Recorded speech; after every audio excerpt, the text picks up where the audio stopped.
अपना उत्तराखंड आप देख रहे हैं, आपके साथ मैं हूं चांदनी धवन और बात करेंगे वायुसेना ने उत्तराखंड से लगी चीन सीमा की सुरक्षा को लेकर उत्तरकाशी के चिन्यालीसौंड हवाई पट्टी पर अपनी गतिविधियां बढ़ा दी हैं। शुक्रवार को वायुसेना के मल्टीपर्पज विमान AN-32 ने हवाई पट्टी पर 3 बार सुरक्षित लैंडिंग और टेक ऑफ किया है।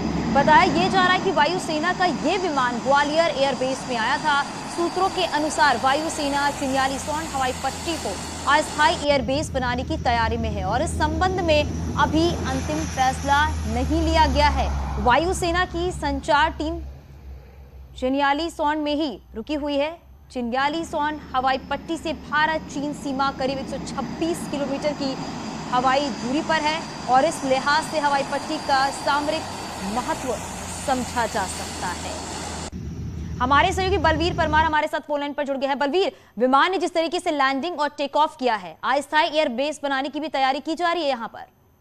बिल्कुल, सामरिक दृष्टि से महत्वपूर्ण यहाँ हवाई पट्टी है और पिछले कुछ समय से लगातार ही जो वायुसेना है यहाँ पे लैंडिंग करती आई है। खासकर कल AN-32 विमान का सफल लैंडिंग करवाई गई है और यहाँ पे जो सेना की जो टीम है वो अभी डटी हुई है, तो आज भी शायद लैंडिंग कराई जाएगी, जो सेना का कहना है वहाँ पे। और सामरिक दृष्टि से महत्वपूर्ण 126 किलोमीटर दूर जो बॉर्डर पड़ता है भारत चीन सीमा पे, तो काफी सफल रहा है ये अभियान और सामरिक दृष्टि से महत्वपूर्ण यह हवाई पट्टी मानी जाती है। बहुत शुक्रिया इस पूरी जानकारी के लिए बलवीर।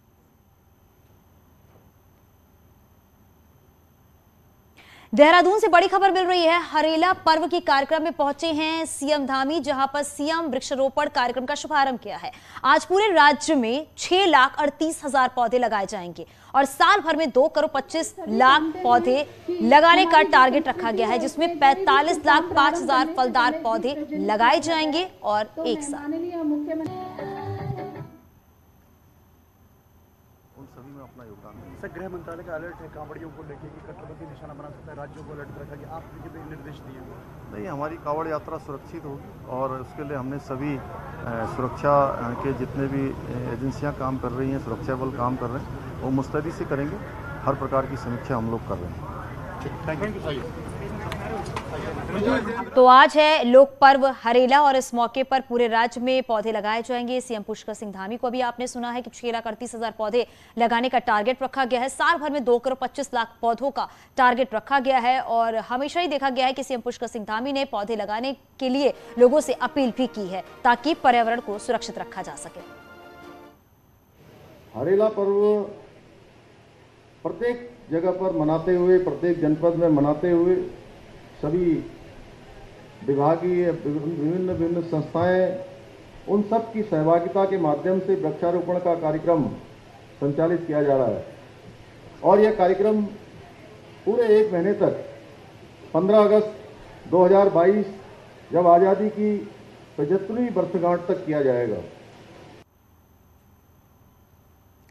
और देहरादून से एक और बड़ी खबर मिल रही है। राष्ट्रपति चुनाव से पहले विधायकों की बैठक होगी। शाम 7 बजे बीजेपी विधानमंडल दल की अहम बैठक होने वाली है।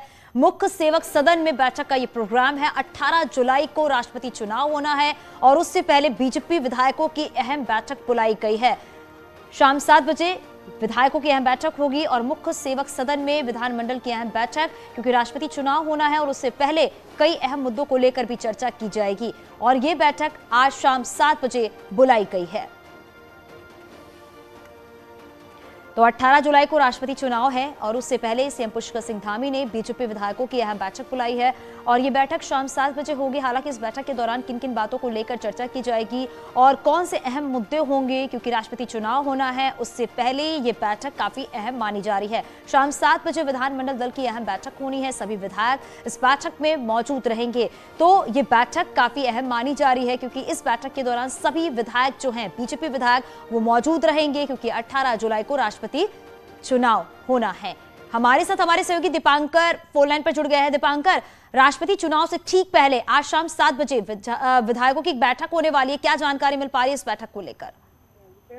बिल्कुल, आज शाम 7 बजे मुख्यमंत्री आवास के मुख्य सेवक सदन में बैठक रखी गई है विधायकों की।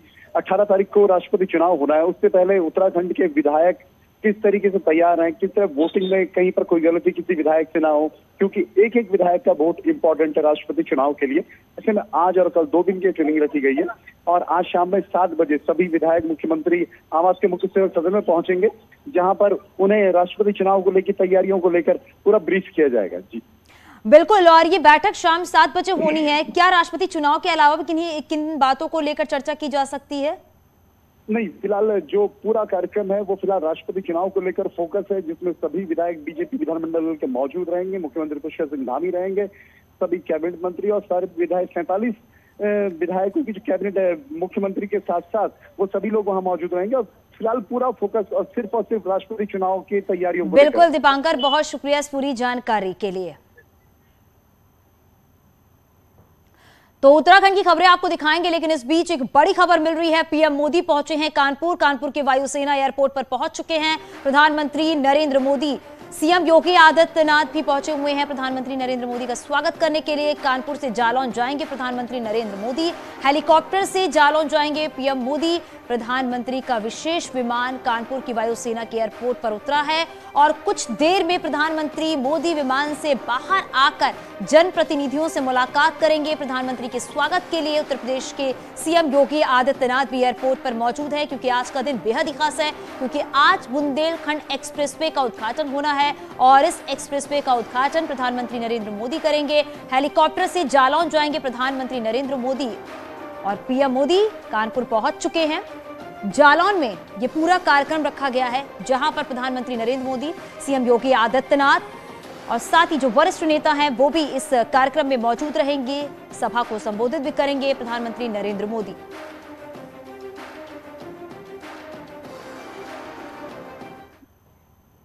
अब बात करते हैं पंचायत चुनाव से ठीक पहले बीजेपी ने हरिद्वार में बड़ी सेंधमारी करते हुए बीएसपी और कांग्रेस के 44 पदाधिकारियों को उनके समर्थकों के साथ पार्टी ज्वाइन कराई है। सीएम पुष्कर सिंह धामी, सांसद रमेश पोखरियाल निशंक, बीजेपी प्रदेश अध्यक्ष मदन कौशिक ने सभी को पार्टी की सदस्यता दिलाई।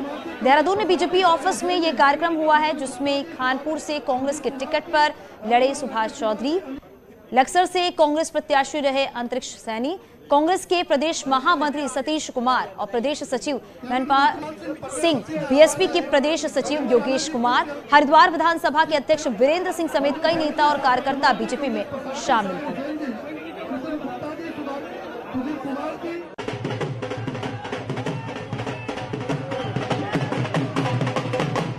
शुक्रवार को प्रदेश बीजेपी कार्यालय में गहमा गहमी का माहौल था। मौका था हरिद्वार से आए कांग्रेस और बसपा के 44 नेताओं के बीजेपी ज्वाइन करने का। ज्वाइनिंग के लिए सीएम भी आए, प्रदेश अध्यक्ष और हरिद्वार से सांसद रमेश पोखरियाल निशंक भी। हरिद्वार में अगस्त में पंचायत चुनाव होने हैं और चुनाव से पहले ये बीजेपी की चुनावी रणनीति का हिस्सा है। हरिद्वार जिले के सैकड़ों की संख्या में कांग्रेस और बहुजन समाज पार्टी छोड़कर अनेक नेताओं ने आज भारतीय जनता पार्टी की सदस्यता ग्रहण की है। प्रमुख रूप से अंतरिक्ष सैनी हैं और हमारे खानपुर से चुनाव लड़े चौधरी साहब हैं। हरिद्वार जिला पंचायत चुनाव में बीजेपी कभी अपना परचम नहीं लहरा पाई। 2015 में हुए पंचायत चुनाव में पार्टी जिला पंचायत की 47 में से मात्र 3 सीटों पर कब्जा जमा पाई थी। कांग्रेस के पास 15 सीटें थी और बाकी पर बीएसपी का कब्जा था। हालिया विधानसभा चुनाव में भी बीजेपी की परफॉर्मेंस अच्छी नहीं है, लिहाजा पंचायत चुनाव सामने है और साख दांव पर है। मैं समझता हूं कि जिस तरीके से भारतीय जनता पार्टी में कांग्रेस के वरिष्ठ पदाधिकारी, बीएसपी के वरिष्ठ पदाधिकारी लगातार सम्मिलित हो रहे हैं, वो इस बात का प्रमाण है कि उत्तराखंड भारतीय जनता पार्टी बहुत मजबूत हो गई है। बीजेपी का असली फोकस लोकसभा चुनाव है। पंचायत और उसके बाद निकाय चुनाव उसकी प्राथमिकता पर रहेंगे, ताकि 2024 के टारगेट को 100% अचीव किया जा सके। देहरादून से न्यूज़ 18 के लिए सुनील प्रभात की रिपोर्ट। कांग्रेस के अंदर चल रही खेमेबाजी ने एक बार फिर बीजेपी को कांग्रेस पर हमलावर होने का मौका दे दिया है। हालांकि इस बार मामला ऊधम सिंह नगर से जुड़ा हुआ दिख रहा है, जहां से यशपाल आर और अरविंद पांडे खुद को ज्यादा बड़ा नेता साबित करने की कोशिश में है। क्योंकि देखो, कोई भी आईसीयू में एडमिट हो, वेंटिलेटर पे हो, तो उसका हाल चाल पूछा जाता है कि भाई साहब कैसे हो आप, तबीयत ठीक है कि नहीं है। इसलिए आप लोग आपस में लड़ो झगड़ो मत भाई। गिनती के आप लोग 3 लोग बचे हो, आपस में लड़ोगे, गुट बनाओगे तो विपक्ष की भूमिका कैसे निभा पाओगे आप? वो कहाँ है? वो आईसीयू से बाहर है ना, है? तो अपनी चिंता करें, और कांग्रेस अपनी चिंता कर लेगी। टिहरी के विकास को लेकर टिहरी के पूर्व विधायक और पूर्व पर्यटन मंत्री दिनेश धने वर्तमान बीजेपी विधायक किशोर उपाध्याय पर निशाना साधा है। धने ने कहा है कि टिहरी के विकास को लेकर उनके कार्यकाल के बाद अब 1 भी इंच काम नहीं हुआ है और विकास की बातें सिर्फ सोशल मीडिया पर नहीं होती, उसके लिए बड़ी सोच और धरातल पर काम करने की जरूरत होती है। वर्तमान विधायक की तो अधिकारी भी सुनने को तैयार नहीं है, तो जनता के काम कैसे होंगे? वहीं किशोर उपाध्याय का कहना है कि टिहरी के विकास के लिए किसने कितना काम किया ये जनता जानती है, मैं व्यक्तिगत कुछ नहीं कहूंगा। कोई क्षेत्र, जहां तक मैंने कहा था कि मैं कह रहा हूं कि पूरे इस टिहरी में कम से कम कह सकता हूं कि जहां पर मैंने छोड़ा था वहां से 1 इंच आगे नहीं बढ़ा, चाहे वो रोपे हो, चाहे वो पर्यटन के क्षेत्र में हो, चाहे वो नई टिहरी हो। और कोई जनप्रतिनिधि ऐसा नहीं है कि जो इस चीज के लिए लड़ सके। और ये जो विकास की जो योजनाएं आती है, ये केवल सोचने से नहीं आती, इसके लिए कर्म भी करना पड़ता है, इसके लिए आदमी को उसी तरह अपना आचरण भी रखना पड़ता है। ये तो जो है उनको पर्यटन में, देखिए मैं व्यक्तिगत उस पर नहीं जाता हूँ, उन्होंने भी अच्छा काम किया होगा और आगे हम अच्छा काम करेंगे। उत्तराखंड रोडवेज का किराया बढ़ा दिया गया है। रोडवेज की साधारण बसों के किराए में 25% का इजाफा हुआ है। इसके साथ ही एसी बसों का किराया भी बढ़ाया गया है। एसी बसों में रूट के हिसाब से 95 रुपए तक की बढ़ोतरी की गई है। वहीं 4 धाम यात्रा में चल रही गाड़ियों का किराया 27% बढ़ा दिया गया है और इसके अलावा माल भाड़े में 38% का भारी भरकम इजाफा किया गया है। रोडवेज बसों के अलावा भी विक्रम, ऑटो, टैक्सी, मैक्सी और सिटी बसों का किराया भी बढ़ाया गया है। टैक्सी मैक्सी का किराया 22% बढ़ाया गया है। वहीं ऑटो और तिपहिया गाड़ियों के किराए में 18% की बढ़ोतरी की गई है। वहीं ई रिक्शा के लिए भी पहली बार किराए की दरें तय की गई हैं।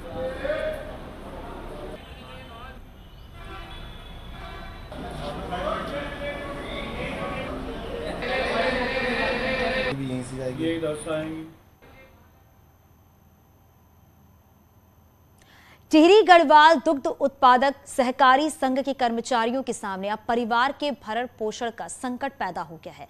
करीब 9 करोड़ की घाटे में चल रहे दुग्ध संघ के कर्मचारियों को 14 साल से सैलरी नहीं मिली है। नई टिहरी में 1989 में टिहरी गढ़वाल दुग्ध उत्पादक सहकारी संघ की स्थापना की गई थी, लेकिन शुरुआती दौर से ही दुग्ध संघ घाटे में चल रहा था, जिसके बावजूद इस तरफ कोई ध्यान नहीं दिया गया और धीरे धीरे घाटा इतना बढ़ गया कि दुग्ध संघ घाटे का सौदा बनकर रह गया है। हालात ये हैं कि कई कर्मचारियों ने नौकरी छोड़ दी। इस समय संघ में 10 परमानेंट और 6 कॉन्ट्रैक्ट कर्मचारी हैं, जिसमें से परमानेंट कर्मचारियों को जून 2018 के बाद से सैलरी नहीं मिली है। शुरू में तो कर्मचारियों ने किसी तरह अपनी जमा पूंजी से अपना परिवार चलाया, लेकिन अब वो भी खत्म होने लगी तो उनकी जिंदगी उधारी में चलने लगी।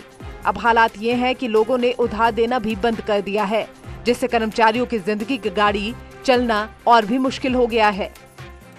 2018 से नहीं मिली, इससे हमें जो है ना बच्चों को पालने में उसकी फीस जमा, मैं जो पैरालाइज से पीड़ित हूँ 8 साल से, इसकी दवाई के लिए खर्चा नहीं है।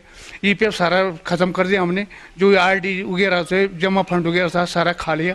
लोग जो है ईपीएफ खा दिया है और क्या कहते हैं ये बैंकों से लोन ले रहे हैं, आरडीआर खा दिए है और ऐसे दैनिक वालों को तो दे ही रहे करंट में, केवल जो है परमानेंट स्टाफ है और पीआरडी वाले उनको नहीं दिया जा रहा। कर्मचारियों का कहना है कि अब नाते रिश्तेदारों ने भी हाथ खड़े कर लिए हैं और राशन से लेकर बच्चों की स्कूल की फीस का कर्जा इतना बढ़ गया है कि अब वो मानसिक तौर पर परेशान है। वहीं टिहरी विधायक का कहना है कि ये चिंता का विषय है। मामले में उनके मंत्री के साथ मीटिंग होगी, जिसमें जल्द ही इस समस्या का समाधान निकाला जाएगा। और उसका रास्ता निकाल रहे हैं हम कि जिससे ये बहुत ही चिंता का विषय है, तो उसका रास्ता निकाल करके और उसका जो है समाधान करेंगे, उनकी तनख्वाह देंगे। टिहरी गढ़वाल दुग्ध संघ पर कई सालों से कोई ध्यान नहीं दिया गया, जिससे ये दिनों दिन गर्त में जाता रहा और आज हालात इतने खराब हो चुके हैं कि यहाँ के कर्मचारी मानसिक तौर पर परेशान हो चुके हैं। टिहरी से न्यूज़ 18 के लिए सौरभ सिंह की रिपोर्ट। और रुद्रप्रयाग से खबर मिल रही है, यहाँ दूर दराज के इलाके पूर्वी बांगर में भारी भूस्खलन हुआ है और लैंडस्लाइड की ये तस्वीरें कैमरे में कैद हो गई हैं। करीब 12 से ज्यादा गांव को जोड़ने वाला हाईवे इस लैंडस्लाइड में बंद हो गया है। पहाड़ से पत्थर और मिट्टी के साथ कई पेड़ भी टूटकर सड़क पर आ गए हैं। बरसात की वजह से लगातार लैंडस्लाइड की घटनाएं हो रही हैं और पूर्वी बांगर के इस इलाके में हल्का लैंडस्लाइड हुआ था, जिसके बाद रोड में कुछ दूर पर गाड़ियां रुकी हुई थी और इसी दौरान पहाड़ से कई टन मलबा, पत्थर और पेड़ सड़क पर आ गए। हालांकि इस दौरान रोड पर आवाजाही नहीं हो रही थी, इससे जान माल का कोई नुकसान नहीं हुआ है, लेकिन बांगर क्षेत्र में अब आवाजाही पूरी तरह से बंद हो गई है।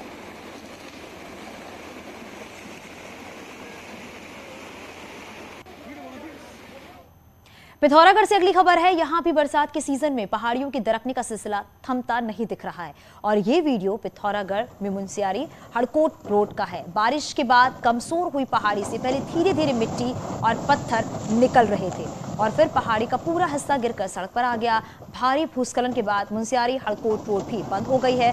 जिस वक्त ये पहाड़ी गिरी वहां पर कुछ ही लोग मौजूद थे।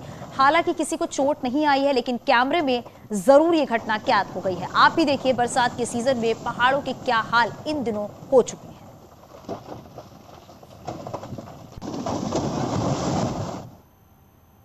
उत्तरकाशी के सीमांत गांव चपटाड़ी और बचाड़ गांव के बीच रंगखड़ी खड़ को पार करना ग्रामीणों के लिए खतरे से खाली नहीं है। उत्तरकाशी के गंगा और यमुना घाटी में बारिश का सिलसिला जारी है। वहीं सीमांत गांव चपटाड़ी और बचाड़ गांव के बीच रंगखड़ी खड्डू को पार करना ग्रामीणों के लिए खतरे से खाली नहीं है।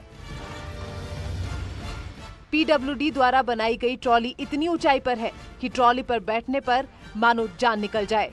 हालात ये हैं कि अब ट्रॉली के तार भी ढीले पड़ने लगे हैं। ग्रामीण लंबे समय से झूला पुल की मांग कर रहे हैं। साहब यहाँ पुल की व्यवस्था कर सकते हैं तो बहुत अच्छी बात होगी। डर के मारे हम नीचे रास्ता भी नहीं है नीचे जाने के लिए।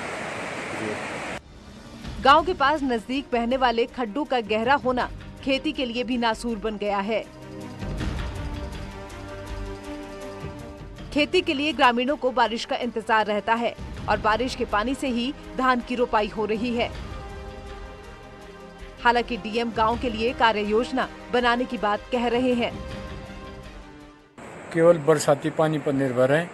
लोग पूरे क्षेत्र में रोपाई पूरी हो चुकी है, सरनोल गांव में, बचाण गांव में, क्योंकि पानी की सुविधा है। हमारे लिए इतना खतरनाक खड्ड है बगल में, रंगखड़ी नाम है इसका, जिसमें पानी तो बहुत है लेकिन हमारे किसी काम का नहीं है। यही है कि आपदा पूर्व ही ये सब चीजें चेक कर ली जाएं।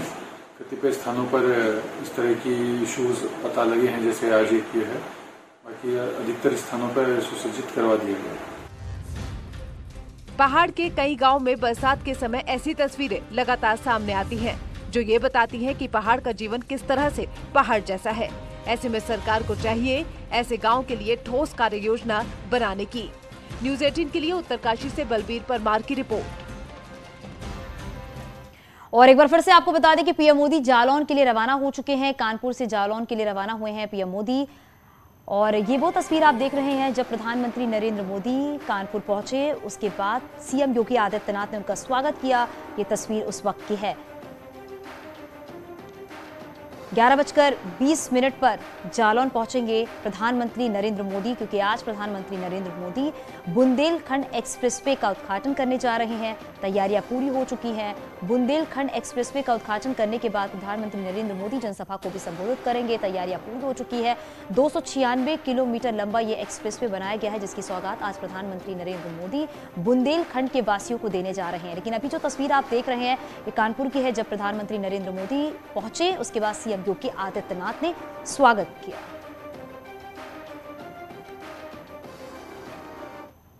और आगे भी खबरें जारी है, यहां रुकेंगे, छोटे से ब्रेक के लिए जल्द लौटते हैं।